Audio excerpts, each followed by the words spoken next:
We have loved having married couples on the podcast this season to share their marriage story. And we're wrapping up this new segment of the Win-Shaped Marriage podcast today with a final marriage story. John and Stephanie Oldham experienced many similarities in their childhoods that informed their abilities and inabilities to have healthy relationships. Through many peaks and valleys along the way, they shared their story of hope and healing today.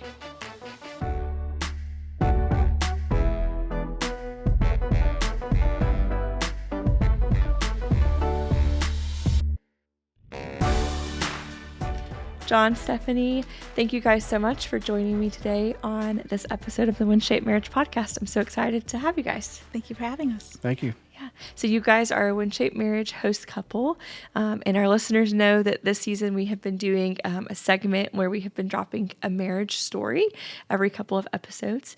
And so we've had several couples on at this point, and we're excited to have you guys on today to share with us a little bit about your marriage story, just a testimony of your personal journeys and then your journey as a couple and how the Lord has worked in your marriage. And I don't really know much about your story, so I'm excited to be on the receiving end of this conversation as well, and would love to kind of just let you guys kick us off. I know, like, generally when you're telling a story, it kind of most people think, okay, start at the beginning, like, how did you meet?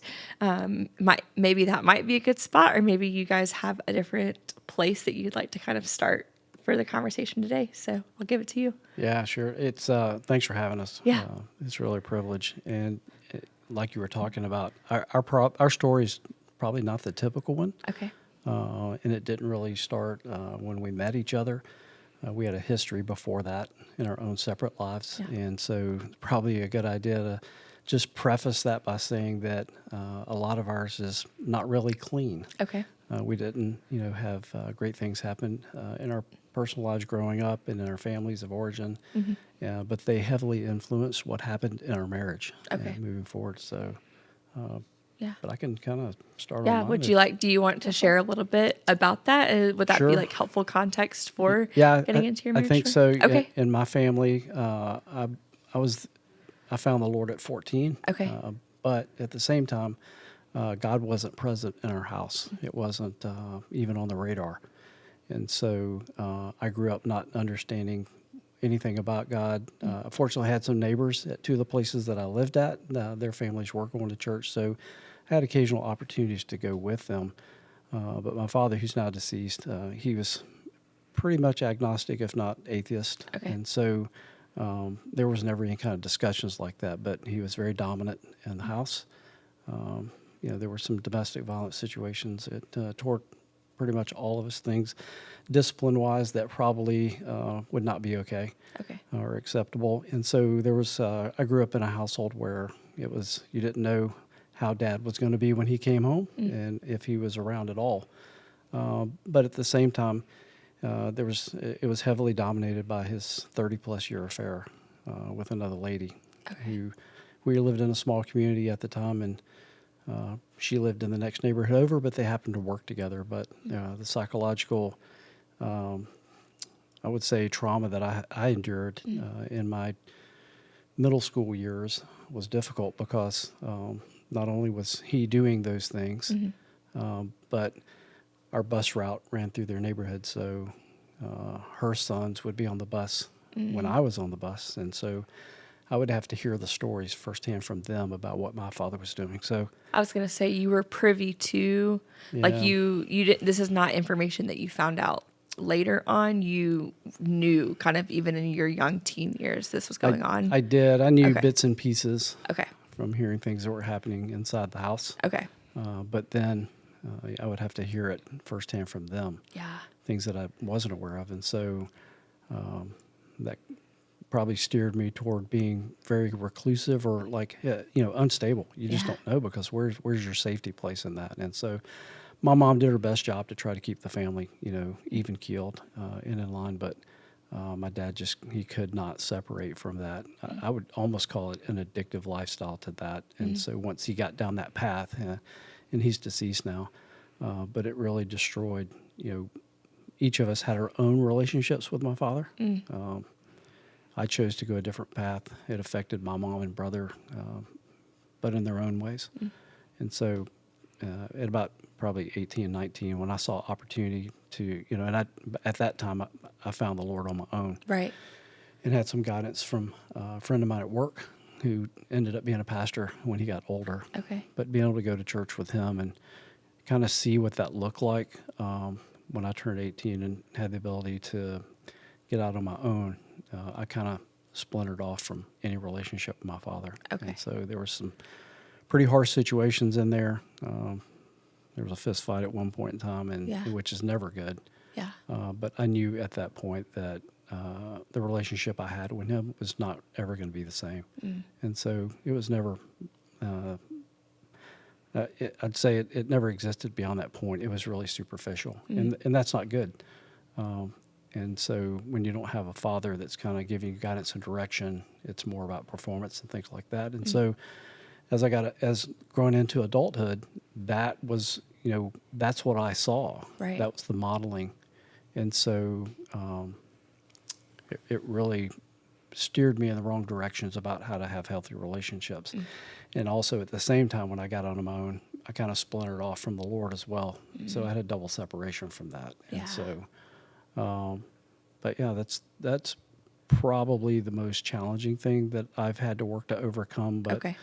Even when I married my first wife, the Lord wasn't in that picture, and so we dated, lived together for it would seem like forever, but it was like probably 10 years. And then I had this bright idea that, well, if we just get married, that'll fix it all, because then we'll have to be committed to each other. But that marriage ended less than a year later.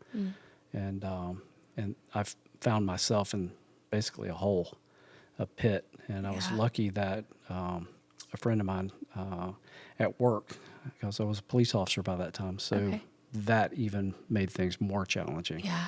And about how old were you at this? Oh boy, time? 30. I was in my mid-30s. Okay. And fortunately, another believer at work was like, you don't really need anything of what the world's trying to give you. Yeah. You really need to come back to the Lord. Yeah. And so he invited me to church, and I really had no choice but to just say, I can't rely on people. I can't rely on myself.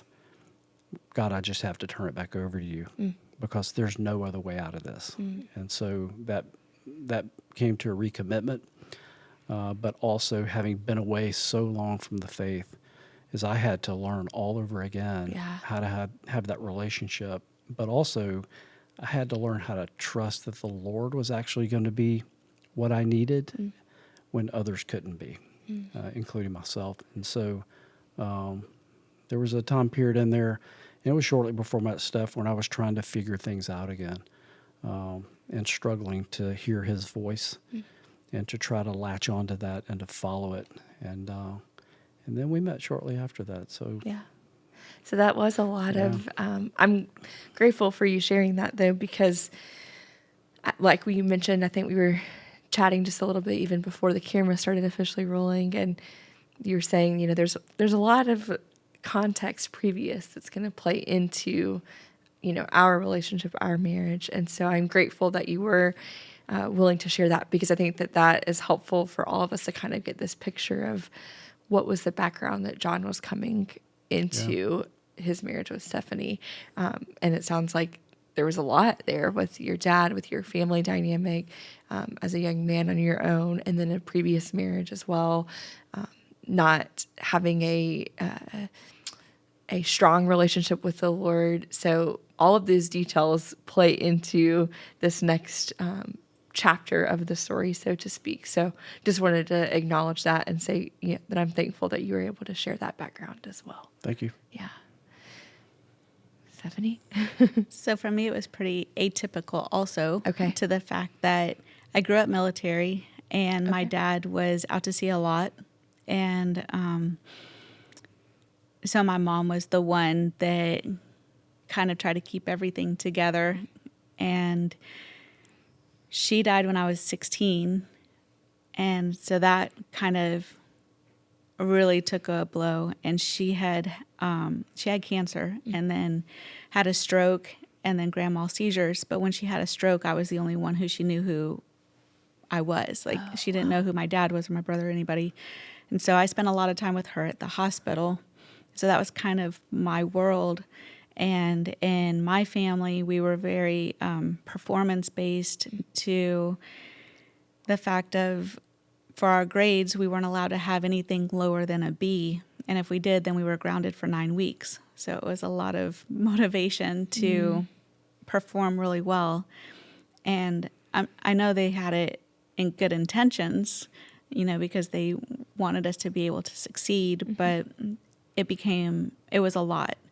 And then with my dad not, with him being out to sea a lot, when my mom died, we all crumbled in our own ways. None of us went to counseling, and nothing was really offered to us. We had hospice with her, and she had died in September, and by December he had met somebody. She moved into our house in March, and then they married in July. So all within less than a year of my mom dying.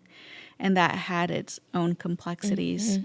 And so as soon as I could get away, I got away and married my son's father. And we knew each other in high school and worked together and everything. And so we got married, and hindsight, it was all for the wrong reasons. It was just because that was the stability that I had at that moment. And we were much better friends than we were prepared for marriage. And then when we were separating, my father told me that I would be lucky to find anybody who would want me and a small child. Probably, I assume, trying to be helpful in helping us to stay together, but instead, where I was already at my lowest, it kind of knocked me down where I didn't even realize I could go lower.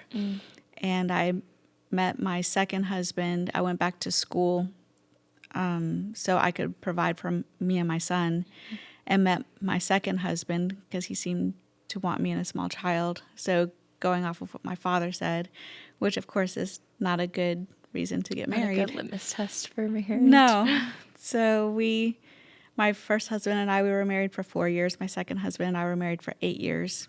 And we had moved to Miami. And my son and I were very, very close. I could just kind of, we were the stability For each other. And we moved back to Jacksonville. And about a year later, I was ready to start dating again, but I was like, God, I am not a good picker of people. I don't want to go down this road again. So John and I actually met on eHarmony when it first started. We've been married 17 years now, been together almost 19. Yeah.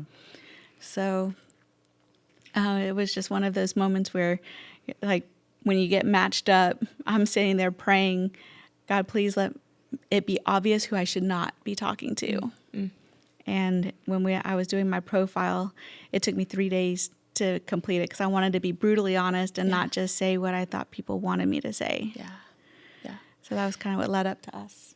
So sounds like two kind of similar trajectories in the sense of kind of unstable families of origin, interesting relationships with fathers as well, looking for stability.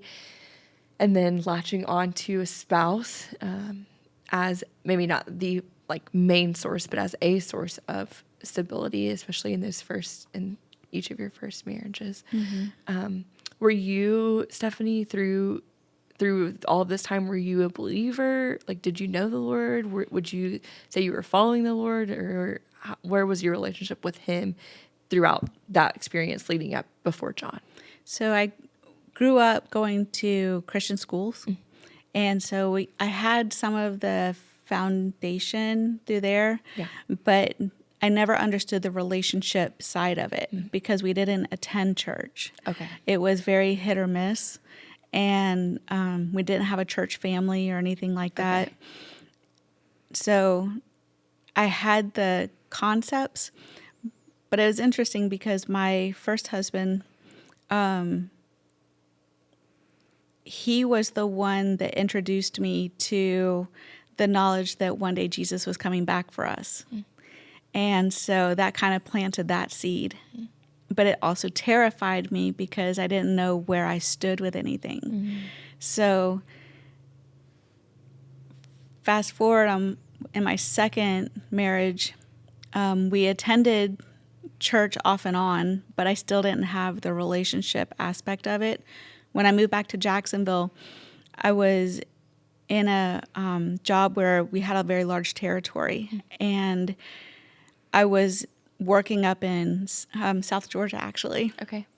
And I was at a hotel in between clinics of seeing patients, and I heard worship songs. I came across it on a radio, Yeah. and they were songs that I had never heard of. They weren't like the songs from when I was growing up of the gospel side.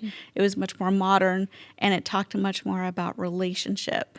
And so it really changed my viewpoint, and I could not get enough of those songs. So I really latched onto that and started learning about the relationship with Jesus, and got my son and I planted in a church. Okay. And we would go to church every Sunday. And that was actually one of the things that I put in my profile. And I also failed to mention my dad died in my early 20s. So like my whole Okay. foundation was Yeah. Your family gone. was gone. I Yeah. have a brother, but he and I are, we don't talk often. But having that and being so open with, in my profile, I was like, we go to church every Sunday. Yeah. Like, it is not negotiable. Okay. And so for the first 6 months that we were together, John was at a different church, literally right down the road from my church. And so we would go to my first service and his second service. And we were trying to figure out, okay, because I didn't want to pull him away from his. He Right. didn't want to pull me away from mine. Right. But we wanted to try and figure this out together. And we ended up going to his church because it really felt like they had a better children's ministry. And my son was 11 Yeah. at the time. Okay. And so, really at that pivotal age. Totally. So we all transferred to that church. Okay. And we were thriving for quite some time, and had decided that we wanted our relationship, this one, was going to be different. Okay. And so that's how we ended up down that road. No, that's helpful context. I was just curious where your relationship with the Lord was in that. And so it sounds like by the time that you guys met, you each at that point had like given your lives to Christ. You were each pursuing the Lord in your own rights. And so that was a foundational part of your individual journeys that became, I'm assuming, a foundational part of your journey together that wasn't there in your previous Right. relationship. Correct. Okay. So you guys got married, you said 1917? 2018. 2018. 2008. I'm sorry. I'm way ahead. 2008. You're taking Yes. some years off. Okay, 2008. Okay. And you brought your son into the marriage as well. Did you have any children that you had brought? I did not. Okay. I had hoped to. Okay. But the Lord, I think, probably He knew. Okay. I didn't. He's Okay. like, I don't have that in your plan. Okay. But yeah, Tyler is the only one. Okay. Yeah. Okay. So kind of walk me through kind of those beginning years of you guys' marriage. This is now a blended family. This is not your first marriages. You have a son that you're bringing into it as well. You have the background that you've already shared that plays into that. So kind of walk me through some of the beginning of that. I can probably tell you that we had our first challenge within the first month and a half. Okay. And so I was a police officer at that time. And so they moved to my house. And that is a key point, is they Okay. moved into my house. Okay. And so we had a dynamic there to where I was already had a little bit controlling. It's like, let's don't touch a whole lot of things, don't move a lot of things around. Let's, slowly, methodically talk about, before we hang things on the walls or move furniture, buy things like that. But it got significantly worse. 1 month after we got married, I was involved in a shooting where I killed a robbery suspect. And so I'd been a negotiator before that and crisis intervention, and so I knew all the things like we need to watch out for in my behavior to make sure that if I had PTSD to manifest itself, that Right. we knew what to look for. So I came home that night and I said, "Hey, here's what we need to watch for," those kind of things. But my situation was apparently a little bit out of the ordinary, where it didn't manifest itself until 6 months later. Oh, and I think he knew too much too. Yeah, that's probably true. I probably masked a lot of it, but when it really came out, it really got bad because then I became probably wasn't really aware of it. Super controlling. We couldn't go here or we couldn't go there. If we went to a restaurant, had I encountered somebody there on the job, all those things. Who were Tyler's friends? Have we vetted their family to make sure? I mean, excessive, and it got to be so bad that my actions and behaviors actually started to create a rift between Tyler and I. But then it also put Steph in the middle. And so for 4 years is how long it went on to where it got so bad that Tyler and I could actually pass through a single doorway and not even acknowledge each other. And here Steph is in the middle of this, and they're in my house now. So they're out of their own home.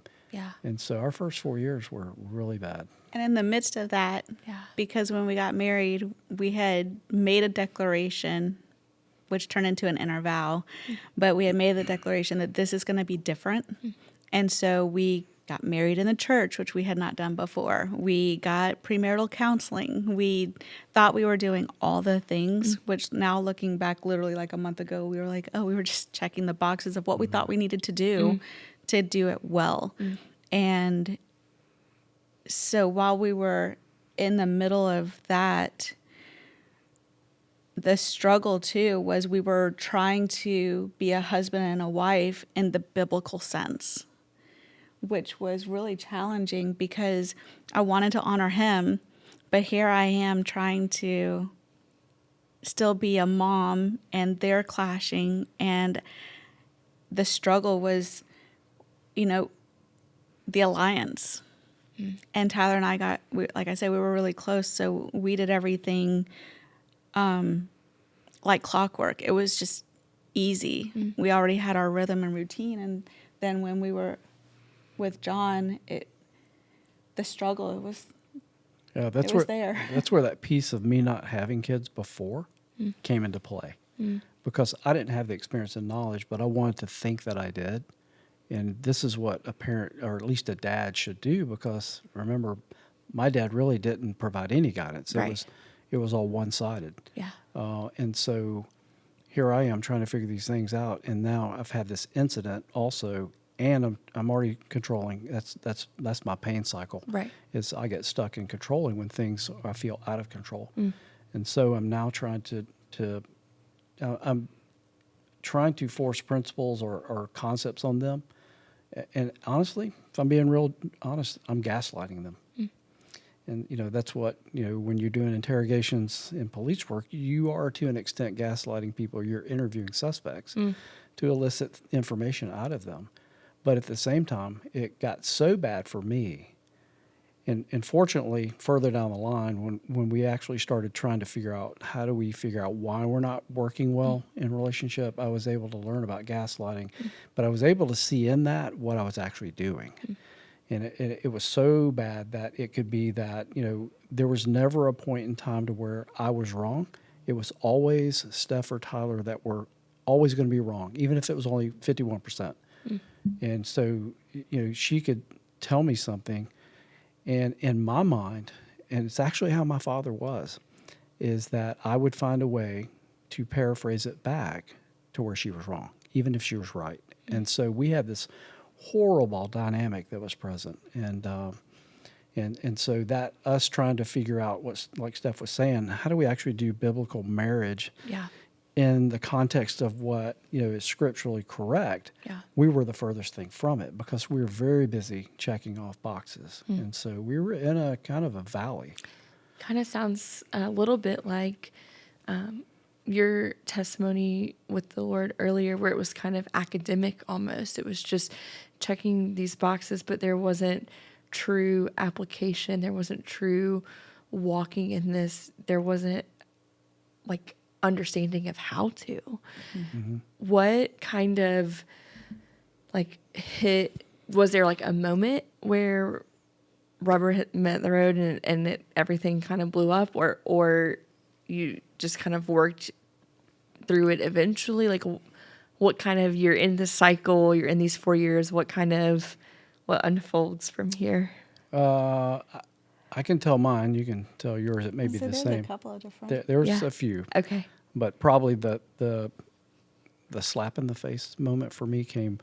We had a big blowout, so much that Steph, for the first time, actually got in her car and left the house.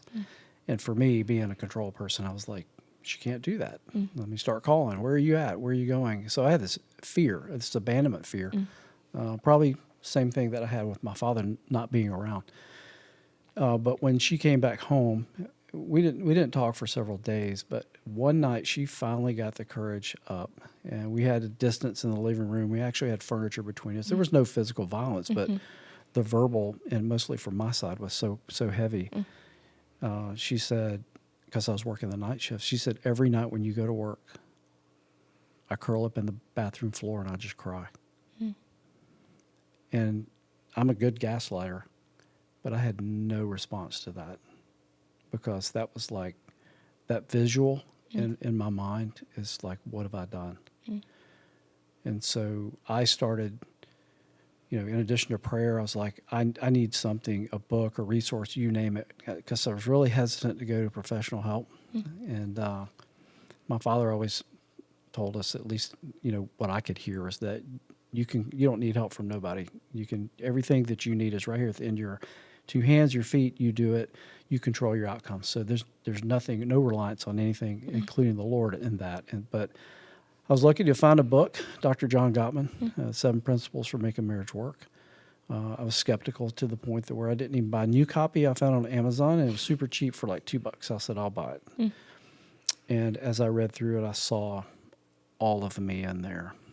All the things that I do, the criticism, the contempt, the stonewalling, defensiveness, gaslighting, you name it. I was doing it all. And so that really kind of started me on a journey of, she's not the problem. I've got to really get myself straight. How I show up in this marriage, it's going to be more important.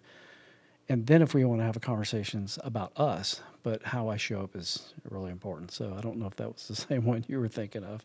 It was one of them. The other one was the pastor that married us. He didn't do weddings. He had stopped doing that, but he had told us up front that he had felt compelled to do ours. But with the promise of he needed to stay in our marriage if he was to marry us. Okay. So he wanted to be a good support for us.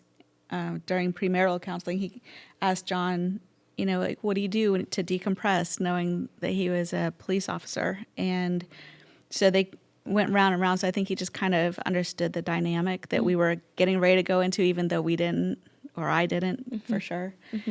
So I did keep going back to him when I was really struggling, and I would invite John, and John's like, I'm not going. And so I would still honor that and go back to him and just trying to find advice, like, what am I supposed to do in these situations? Because anytime I said anything, John would tell me I was being disrespectful. And even if it was in the right direction, there wasn't any oneness at all, or the ability to have those conversations.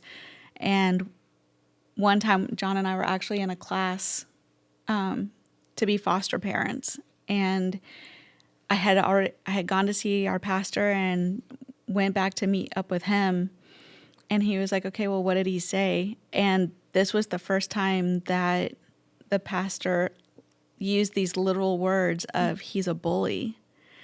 And so when I was met with that question, because usually he didn't ask what was said, and all of a sudden here he is asking me, and I panic, and I'm like, I don't know what to say. Do I soften it? Do I lie? Do I just say, oh, nothing, or whatever? And it was like God just made me just say the words. I didn't have any control over it. And I'm like, he said that you're a bully. I'm like, I didn't know what to do. And I think that kind of caught you off guard too. It did. Yep. So that was Yeah. where our next phase started. Okay. Yeah, we had a period of growth.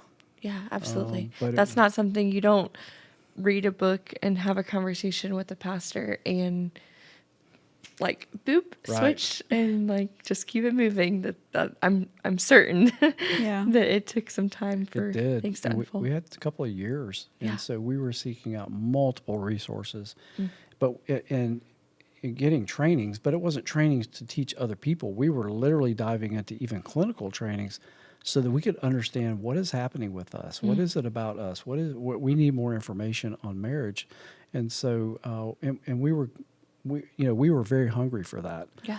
And so we had some growth in there. But at the same time, what also started happening was we would have couples reach out to us and say, we know that you've been through this season before.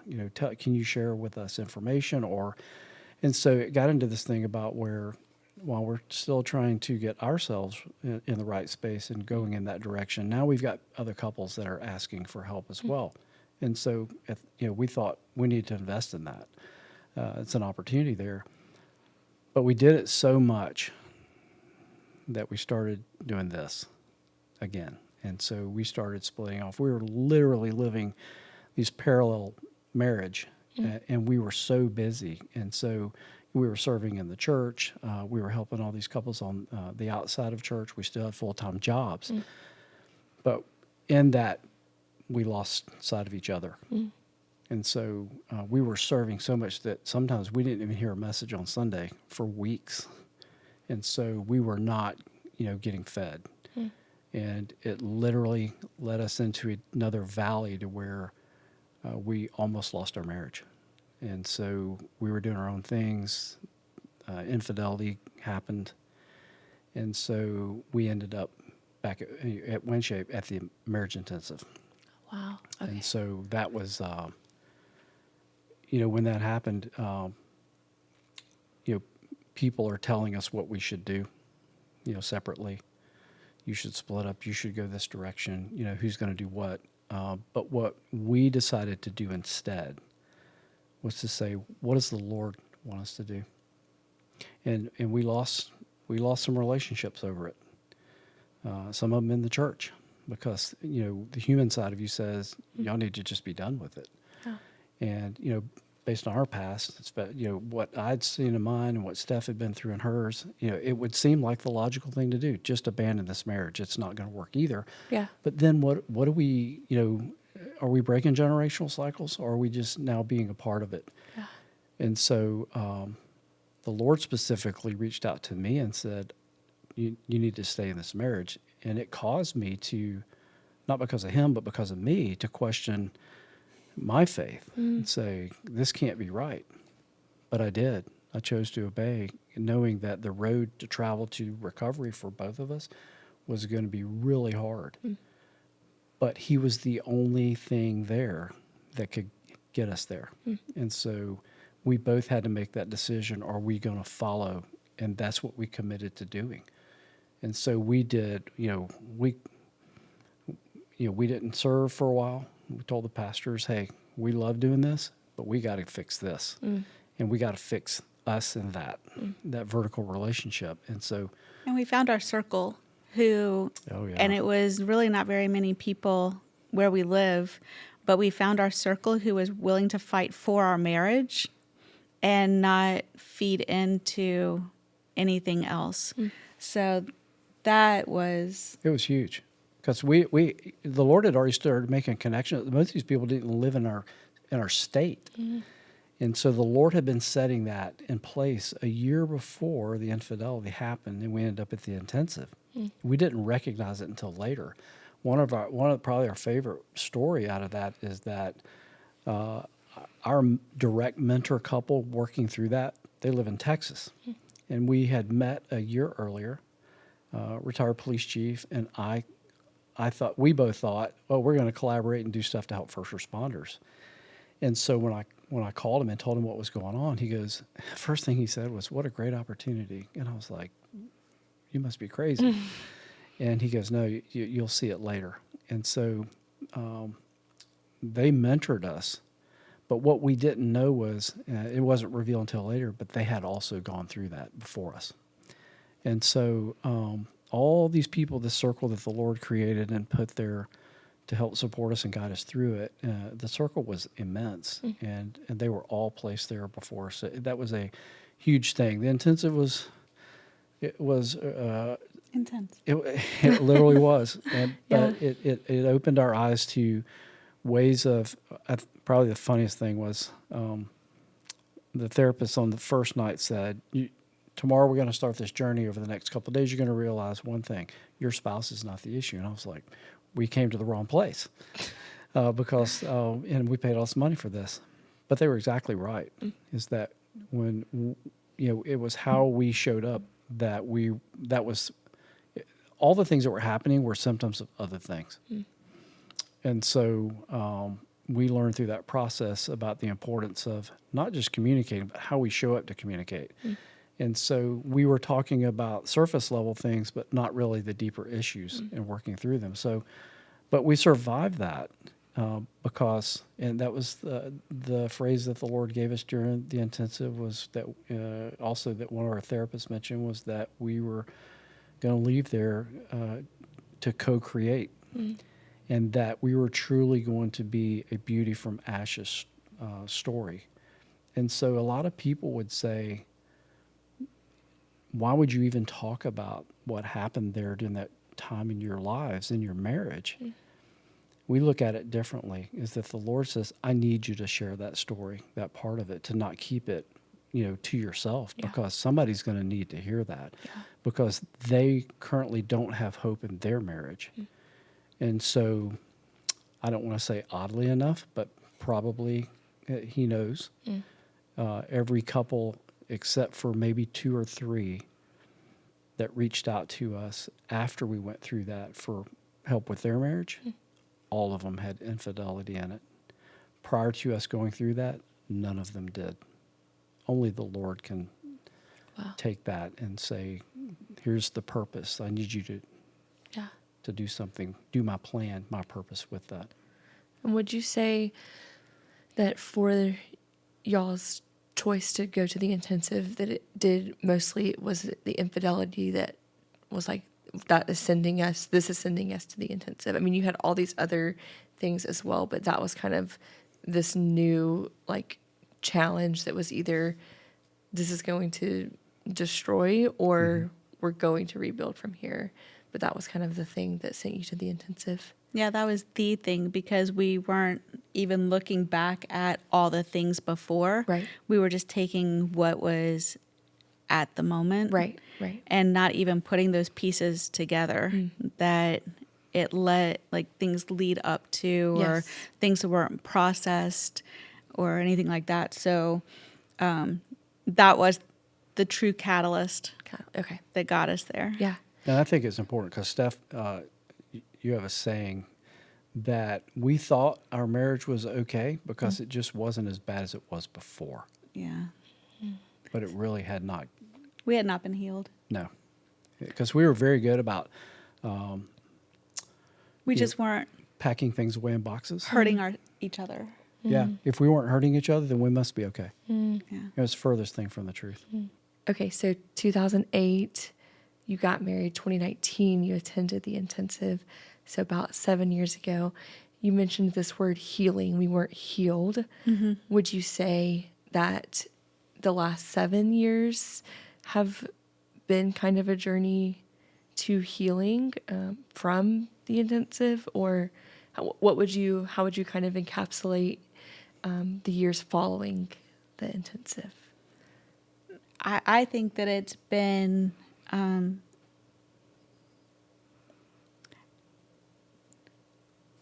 healing in the sense that we were able to go through it and learn more about ourselves and each other, which is really important because that at the intensive is when so John said that, that we had to tell our story Yeah. the first, like, true day. Yeah. And John was like, "Oh, we've done this before. We'll go first." And I was like, "Ah, darn it." And so he went and he did his story. And, well, who said it to you? One of the therapists. Yeah, one of the therapists. She told me, she said, "That's a great story, obviously well rehearsed." And so then it was my turn. And I get, approximately about 5 sentences into my story, and they stopped me. Well, they didn't stop him, so it really threw me off. And they said, "What were you feeling during that time?" And I said, "I don't know, that was a long time ago." And tried to start my story again. And they were like, no, we're gonna sit here for a second. What were you feeling?" And I'm like, "I have no idea. That was literally decades ago." And so the whole thing stopped. They handed me a piece of paper that had feeling words on it, and we discovered that I literally am not able to name my feelings at all. So if anybody raises their voice, I shut down, but I shut down to the point that I don't know my name. And so anytime in the past that John was raising his voice, I was shutting down. I couldn't be a part of the argument, conversation, whatever you wanted to call it. And he thought that I was withholding information and stonewalling him when I literally just had nothing in my brain. I went blank. So this actually gave, like, sort of, not a name to it, but where we could be like, "Oh, that's what's happening." It's not, I'm not just making it up. It let him know that it was honest. And when that happens, I'm not stonewalling you. It's just, that is my mechanism of protecting. Yeah. So that helped us to be able to recognize that moving on. And then we were able to look into more ways to help us continue the healing process. Yeah, it's been a journey. I mean, Yeah. that was a great, what we learned in the intensive was Right. huge for us, because we didn't know how to communicate at that level. And when Steph had that awakening moment, that whole thing about she literally cannot tell you. She knows she's feeling something, but she can't say, "Oh, I feel sad," or "I feel happy," or "I feel threatened," or alone. She couldn't do that. Well, previous to that, for years, if I was like, "How are you feeling right now?" If she told me, "I don't know how to answer that," I'll be like, "Well, with my Right. abandonment and separation and instability," I'm Right. like, "Oh, she's lying." Right. And so let me pursue her and badger her until she gets it. So I raise my voice. And so we learned through that process that she doesn't do fight or flight. She just freezes. And so to me, that looked like, and so it was just eye-opening for us. And so, but we still, even after we left the intensive, because of what had happened, with the infidelity, we had a long year to where we were like, we don't know if we're still going to make it. Right. And so, we relied heavily on that circle, heavily on our pastors at church with the Lord. It's like, but every time I prayed about it, the Lord was like, "Keep going. No matter how you feel, keep going, because I need you to do this, or this is what my plan is for you." And so, but even then, we still struggled with. We thought that once Steph had, we had the papers with feeling words everywhere in our house. So every room. So if we got into kind of some serious discussion, we would like, "Do you need the paper? Here's the words," kind of thing. And but even then, we It was still a challenge. yeah, we've still had a challenge with it. Yeah. And so last year, I was having some cognitive issues that maybe from prior traumatic brain injuries. When I was younger, when I was in the police force, and some other things, I made the decision, because I was having some issues controlling my temper that were really unusual. I'd get frustrated, but I had a couple of explosive incidents that kind of almost ruined some relationships permanently, not with Steph. And so we went to one of the local Amen clinics down in Atlanta, and I had some SPECT scans done. to see what was going on. And so they found things, there's low oxygen blood flow in my brain, some obvious traumatic damage from the past, all things that I was like, I got that. That confirms what I thought was happening. And so I got on a treatment plan. Well, Steph, they offered a discount for if you want to bring a family member. I said, hey, you want to go along and you want to do it just, for fun, see what they tell you. You probably ought to tell that part of the story. So I was like, sure, I'd love to support my husband in this, and not that I thought that mine was going to be spectacular or anything like that, but I really wanted to be there to support him. And if me going and him offering this to me was going to help him, then I was all for it. And so we were driving up to Atlanta, and I made the declaration of no matter how it comes out, I'm going to do the plan that they come up with. Not thinking really much of anything of it. And mine turned out that I was late diagnosed ADHD on the autism spectrum and a lot of trauma. I knew I had trauma, but this one revealed even more because of all the different types of tests that they did. So while John was like, oh yeah, mine all makes sense, for him, I wasn't sad because of it. It was kind of a shock because it wasn't anywhere on my radar at all. And I called my brother and talked to him about it. John actually came home when I got the information, and he's like, what did they say? And I told him, and he was like, oh yeah, I can see that. I'm like, what? What do you mean you can see that? So for the last year, it's really been a journey of finding the right trauma therapy for me. And so I'm doing net therapy. I've been doing that since last February. Taking the right supplements to help with all of that, and then just learning what does that actually look like. And while it has explained a lot of things of how I interacted with people in the past and or not interacting, and fears and all of the things that encompass, because you have ADHD, you have autism, but then when you combine them both, it's a totally different world. It's not just that and that, it's completely different. So we've been having to relearn, or even just learn, not even relearn, because we've been on this journey now for so many years of what does it look like now for us to communicate, now knowing what we know about our brains and everything that has encompassed ourselves. It's like, okay, now what does that look like? So we had learned the pain and peace cycle at the intensive.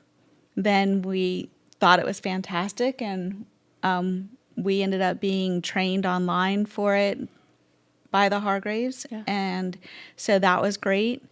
I was having trouble with actually using the tool, even though I believed in it and we taught it, but it just isn't something that comes naturally because you have to name your feelings.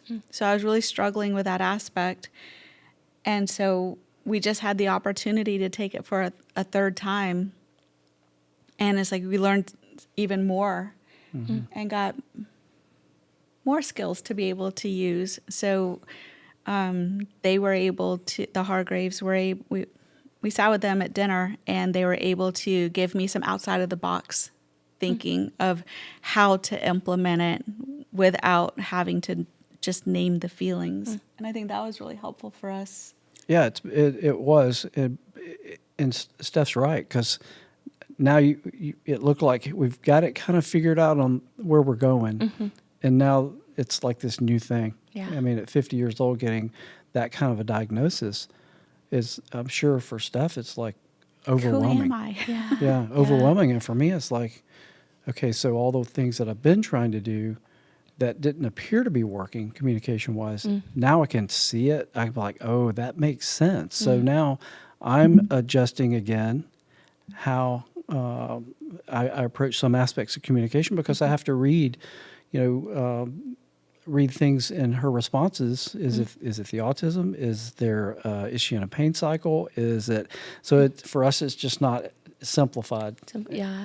So you had this marriage experience with these marriage tools.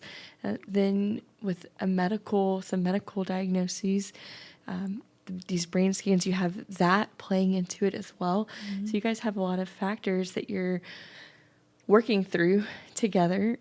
But it sounds to me like you guys are committed to one another, that this is a story of redemption in the sense of you are committed to each other and you are committed to the Lord and you're committed to journeying, continuing on this journey with one another.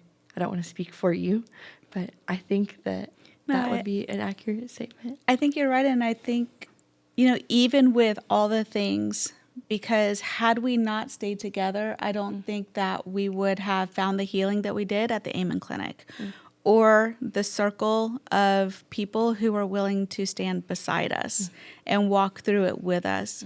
Now, my son, he'll be 30 and he's married and we have a 2-year-old grandson. So we wouldn't be able to experience that together and then be able to come up here to WinShape and, be able to pour into other couples the way that they've so graciously let us do. And while also gaining more knowledge and having that circle of friends who has really come alongside us. And, we know that we can call on them and have a lot of peace. So while it has been rocky in the, best sense, it's brought a lot of healing, because I don't think that we would have ever made it to where we are now, throughout any of it, if we hadn't trusted God in our own ways. And, John, listening to him when he did, and we've stayed the course. And even though it's challenging and difficult, even for our inner selves and our medical, it has been so much more healing than I could have ever imagined. Yeah, there's a great amount of joy in the small light bulb moments that we have. Yeah. And that's the thing that for some couples, it may just be like, all of this is really bad. Yeah. But like yesterday, we were, having a conversation about just one item at retreat, and we had some reactions that were, obviously pain, and we had to work through that. And so we may have to do it more than couples do that don't have those complexities. But when we arrive at a place in that where we like, I get you, I understand you, how can I support you? How can I support you back? That's a moment of joy. Yeah. And That's so beautiful. for us, we have to really think back on those things, because with our journey, if that's what the Lord's got, that there's going to be challenges, there's probably going to be more, then we have to have those markers to look back and say, yes, but, and but God. Yeah.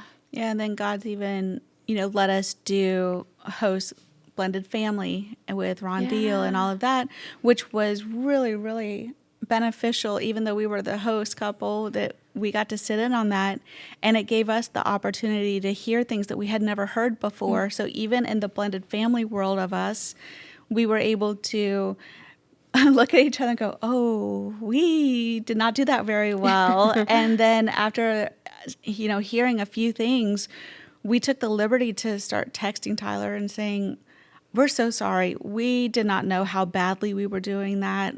We apologize that we would have done this differently had we known. And so I think that kind of helped the healing process too. And, that's still ongoing as well, but it keeps the door open. And I think that's what's really important too, because we also want to model a healthier marriage, not a perfect marriage, but a healthier marriage for them, so that as they continue on, that the four of us had made a pact that we're going to be the four that break those cycles.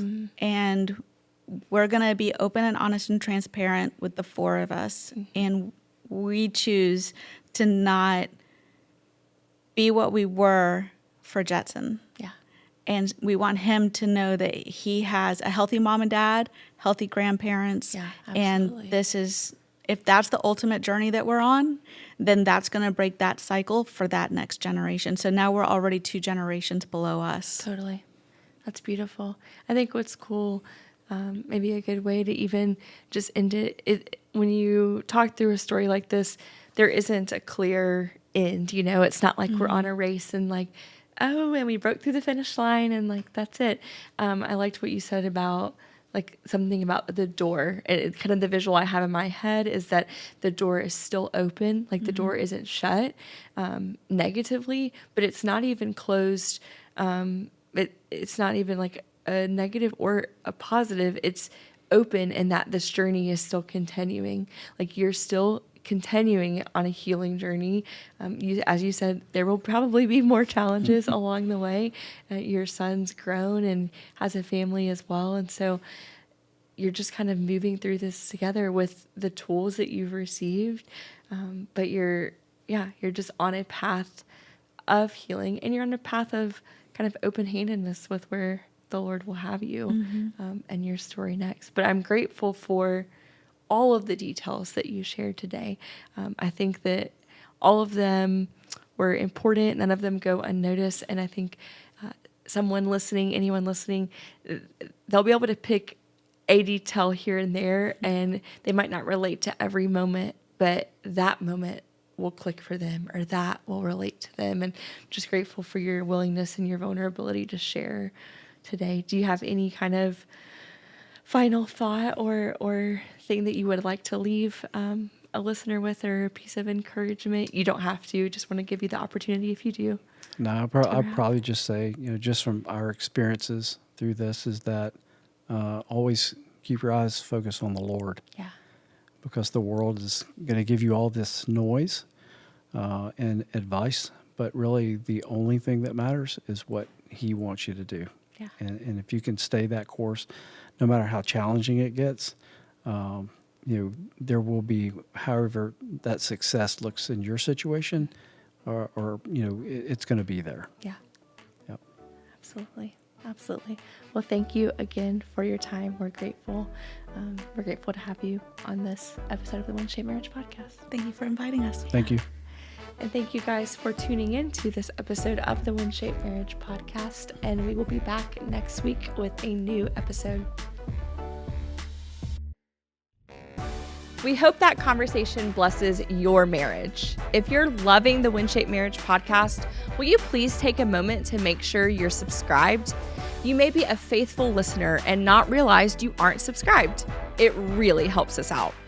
Also, if you've enjoyed these conversations and they've impacted your marriage, please rate and review this podcast. One listener said, "Thanks so much for pouring into couples with godly wisdom and practical equipping.